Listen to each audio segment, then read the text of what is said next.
Este é um mapa da Europa dividido por denominações cristãs. Você tem o cristianismo ortodoxo à direita, o protestantismo ao norte e o catolicismo basicamente em todos os outros lugares. Obviamente existem algumas exceções a isso, mas é mais ou menos assim que é. O cristianismo há muito tempo está dividido nestes 3 grandes grupos, e essas divisões se desenrolaram de forma decisiva na Europa. Mas eles também influenciaram tudo, desde a cultura, história e política ao redor do mundo. Então, como a Europa acabou com essas 3 ramificações do cristianismo em primeiro lugar? Bem, por quase 1000 anos após o tempo de Cristo, a Igreja estava mais ou menos unificada, pelo menos na Europa e no Oriente Próximo. Não me entenda mal, havia controvérsias teológicas e lutas pelo poder, mas não havia nenhuma ruptura permanente. A Igreja primitiva enfrentou ondas de perseguição do Império Romano até que o imperador Constantino se converteu ao cristianismo. Constantino tem grande destaque na história não apenas do Império Romano, mas também da Igreja primitiva. Em 313, ele emitiu o Edito de Milão, que encerrou a perseguição aos cristãos em todo o Império. Ele convocou um conselho de bispos e ministros em Niceia, que produziu o Credo Niceno, uma declaração de crenças básicas que é usada por ortodoxos, católicos e muitos protestantes até hoje. Finalmente, Constantino estabeleceu uma nova capital para o Império Romano, no que era então conhecido como Bizâncio, em uma estreita faixa de terra entre o Mar Negro e o Mar Egeu. Esta nova Roma viria a ser conhecida como Constantinopla e agora é chamada de Istambul. A construção de Constantinopla como uma nova capital facilitaria a divisão permanente do Império Romano em seções oriental e ocidental em 395. As 2 seções deveriam formar um único império, mas no dia a dia eram independentes. Os 2 impérios proporcionaram um contraste dramático. No Ocidente, com sua capital na Velha Roma, a língua do governo e dos negócios era o latim.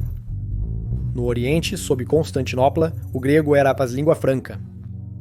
O Império Ocidental era, na verdade, o mais fraco dos 2, com invasões bárbaras sendo uma ameaça regular e grande parte de sua população composta por tribos germânicas cuja lealdade a Roma era instável. Até então, a Igreja cristã estava organizada de forma frouxa sob 5 sé.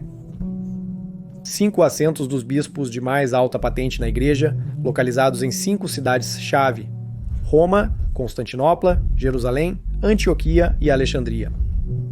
Destas 5, Roma estava no Império Ocidental, enquanto as outras 4 estavam no Oriente. Curiosamente, o declínio de Roma tornou a Igreja de Roma mais influente. Como Roma estava separada do resto, tinha o Império Ocidental mais ou menos para si, tinha mais território para enviar missionários, estabelecer igrejas e expandir. Dos 5, era o maior e mais rico.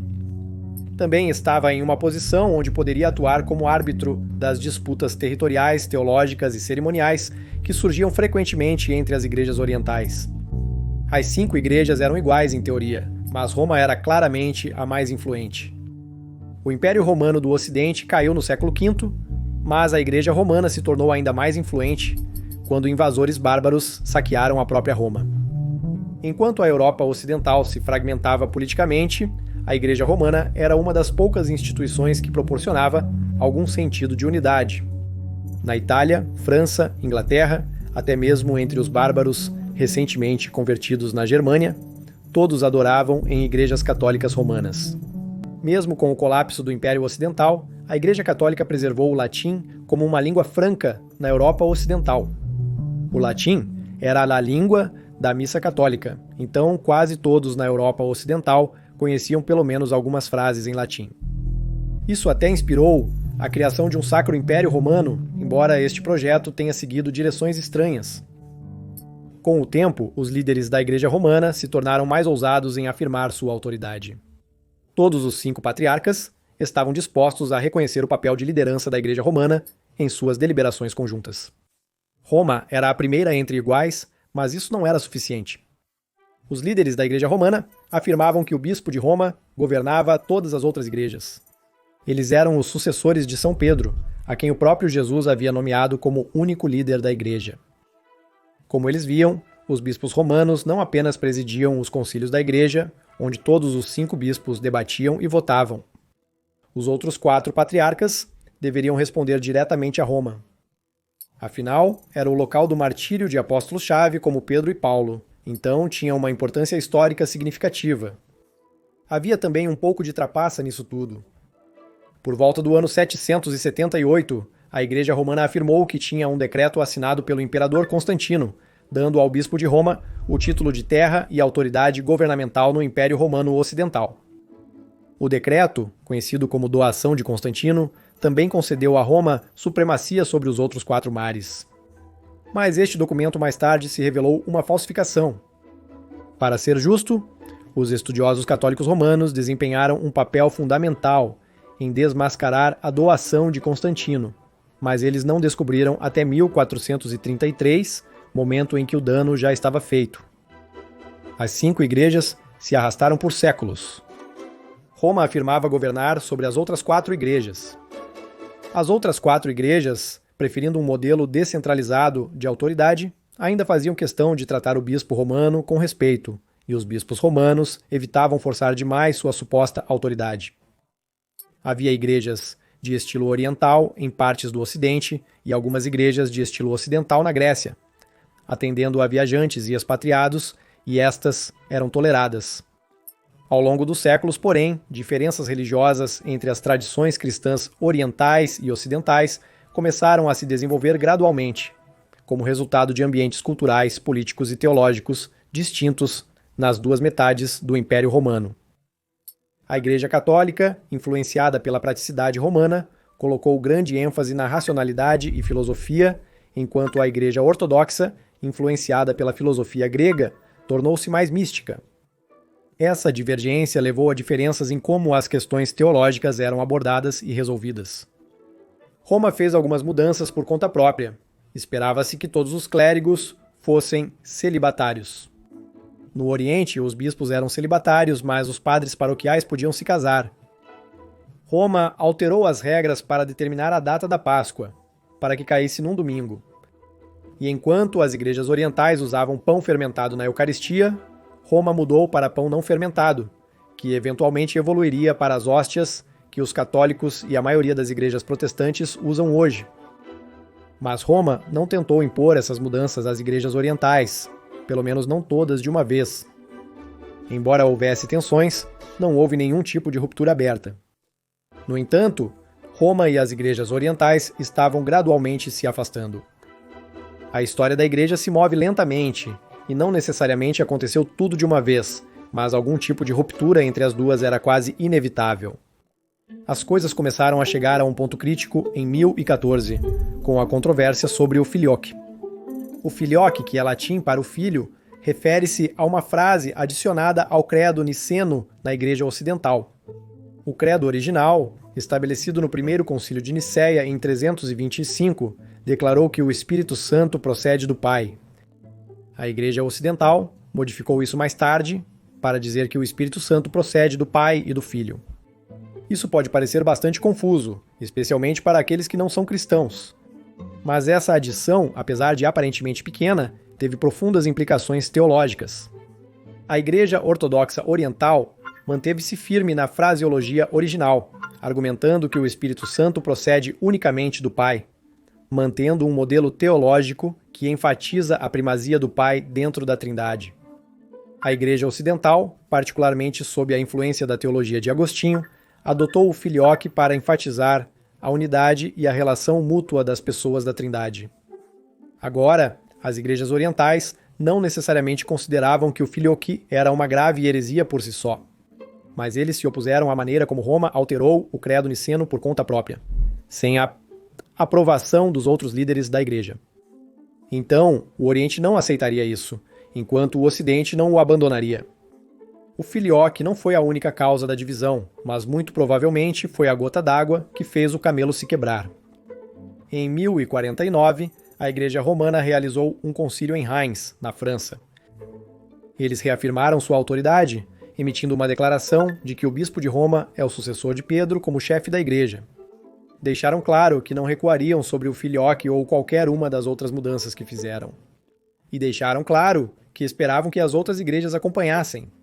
Neste ponto, os mares de Antioquia Alexandria e Jerusalém estavam sob o controle de governantes muçulmanos, tolerados, mas enfraquecidos. No entanto, as igrejas orientais haviam convertido com sucesso a Ucrânia e a Rússia do politeísmo eslavo.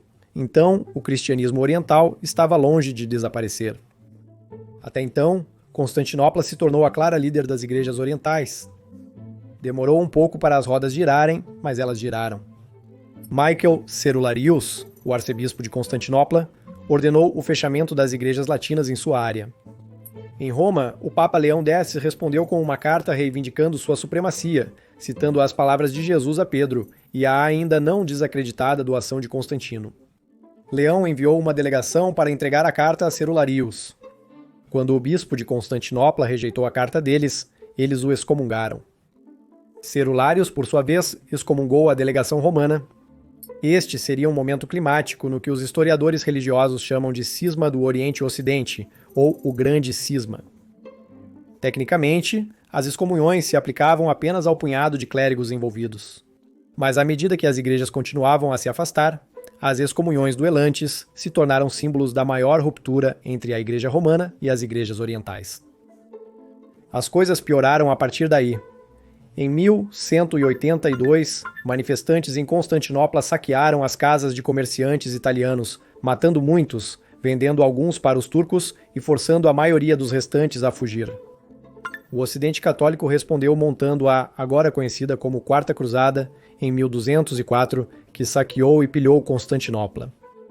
Reis católicos na Escandinávia e na Polônia também lançaram ataques à Rússia ortodoxa, embora estes tenham sido repelidos.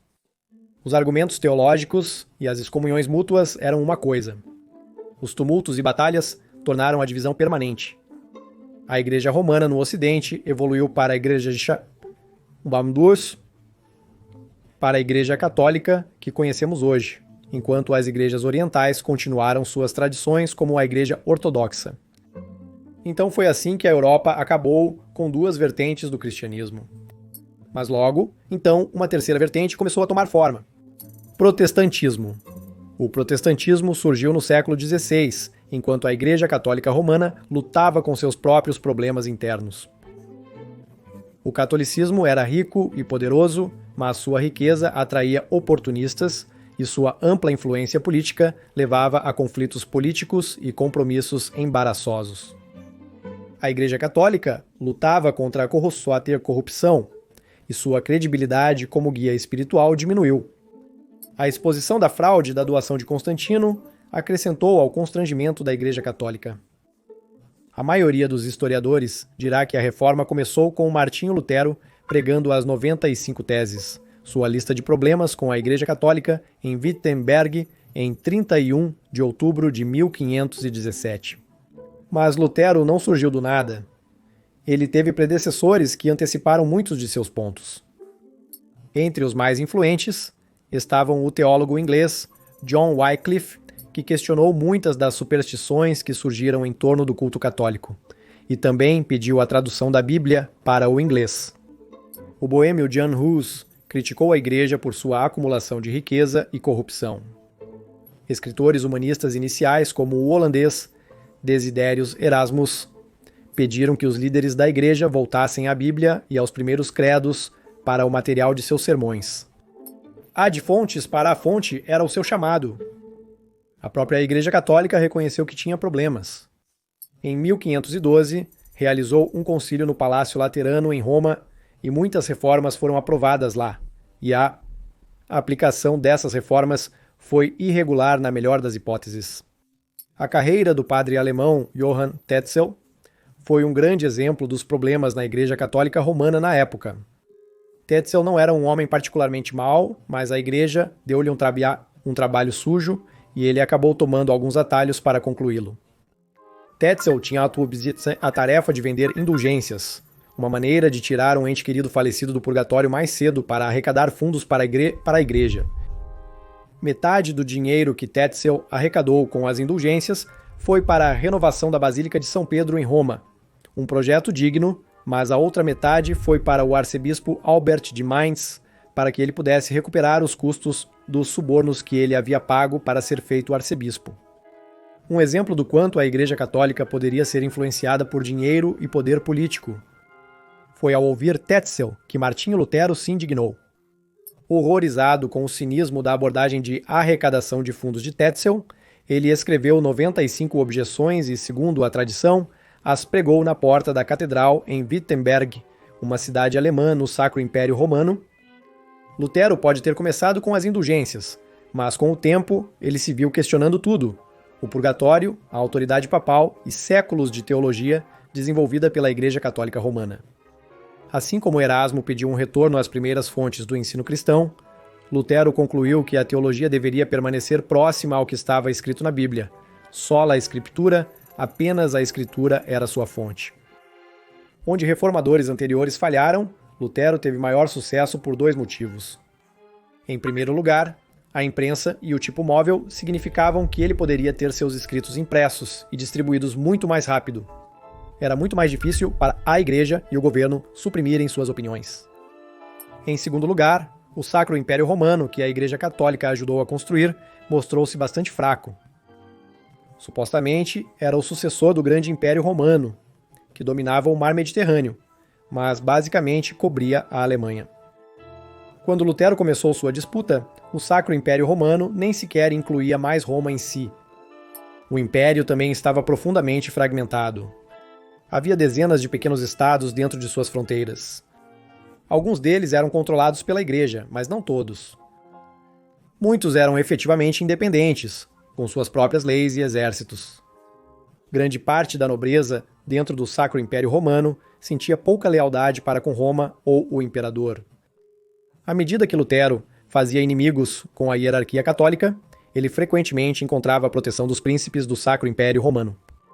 Lutero construiu uma teologia muito diferente de Roma, uma que enfatizava a fé individual e a graça divina. A Virgem Maria e os santos desempenhavam um papel muito menor na salvação humana e no culto. A crucificação e ressurreição de Jesus eram as chaves para a salvação humana, e ele era o único mediador entre Deus e o homem. Somente Deus era digno de adoração ou veneração. À medida que a reforma protestante continuava, ela se dividiu em mais facções. As igrejas reformadas de João Calvino enfatizavam a soberania de Deus, ao ponto de se entender que o próprio Deus predestinava quem seria salvo. E reformadores radicais, como os anabatistas, foram tão longe a ponto de rejeitar a presença de Cristo no pão e no vinho da Eucaristia. A reforma protestante se espalhou da Alemanha para a Escandinávia e os Países Baixos. Eventualmente, a Inglaterra também se juntou. A reforma da Inglaterra teve mais a ver com o rei Henrique VIII e sua frustração com a recusa de Roma em conceder-lhe a anulação de seu casamento com Catarina de Aragão. Mas à medida que o rei se afastava da influência política de Roma, teólogos reformistas encontraram oportunidades para influenciar a nova Igreja da Inglaterra. A reforma protestante se dividiu em várias direções. Lutero acabaria por ser um dos reformadores mais moderados. As relações entre diferentes facções poderiam ficar bastante acirradas, mas todos os protestantes compartilhavam características comuns. Eles rejeitaram a autoridade papal. Eles permitiam, até mesmo incentivavam, todos os níveis do seu clero a se casarem. Eles enfatizavam a alfabetização e priorizavam a tradução da Bíblia para o idioma local. Os teólogos deles se esforçavam para permanecer mais próximos dos ensinamentos explícitos na Bíblia. Os serviços e rituais deles eram mais simples do que os praticados pelos católicos romanos, mesmo entre grupos como os luteranos e anglicanos, que mantiveram algo semelhante à missa católica. De algumas maneiras, os protestantes até se assemelhavam aos ortodoxos, porque rejeitavam o Papa, sua organização era muito menos centralizada. Os bispos locais, ou até mesmo as congregações locais, eram a principal fonte de autoridade, e todos voltaram a servir pão e vinho ou suco de uva no caso dos batistas, para suas congregações quando celebravam a ceia do Senhor. Mas enquanto houve algumas tentativas de se conectar com as igrejas ortodoxas, essas não foram muito longe. O protestantismo acabou se tornando uma tradição cristã distinta por si só. Tão duradouro quanto o catolicismo e a ortodoxia, os católicos argumentariam que perderam muita nuance e profundidade de experiência ao descartarem as tradições católicas, mas esse era um compromisso que os reformadores protestantes estavam dispostos a fazer. A divisão foi tudo menos pacífica, no entanto. Conflitos entre príncipes católicos e protestantes no Sacro Império Romano levariam à Guerra dos 30 Anos de 1619 a 1648. Foi um conflito brutal em alguns momentos. Algumas partes da Alemanha perderiam metade de sua população. França e Suécia ambos intervieram. Afetou o assentamento do Novo Mundo. Não terminou até a Paz de Westfália, que decidiu que os príncipes locais escolheriam a principal religião de seus reinos. Ao longo dos séculos, as várias igrejas continuaram a evoluir, mas com o tempo as disputas teológicas se acalmaram. Em 1965, o patriarca Atenagoras I de Constantinopla e o Papa Paulo VI concordaram em revogar as excomunhões de 1054, permitindo mais cooperação entre suas igrejas. Embora a maioria das ramificações protestantes ainda exista, elas são muito menos distintas, e uma espécie de protestantismo sintetizado e não denominacional está crescendo em números e influência. A cooperação entre líderes de todas as três vertentes, ortodoxa, católica e protestante, é comum, e quase todos os padres e pastores reconhecem uns aos outros como igrejas cristãs legítimas, apesar de suas diferenças. Para alguns, o desejo de um retorno à igreja primitiva, onde todo o cristianismo estava unido, é o objetivo. Para outros, é inconcebível dadas as diferenças. Mas o que você acha que o futuro reserva para os ramos do cristianismo? Obrigado por assistir.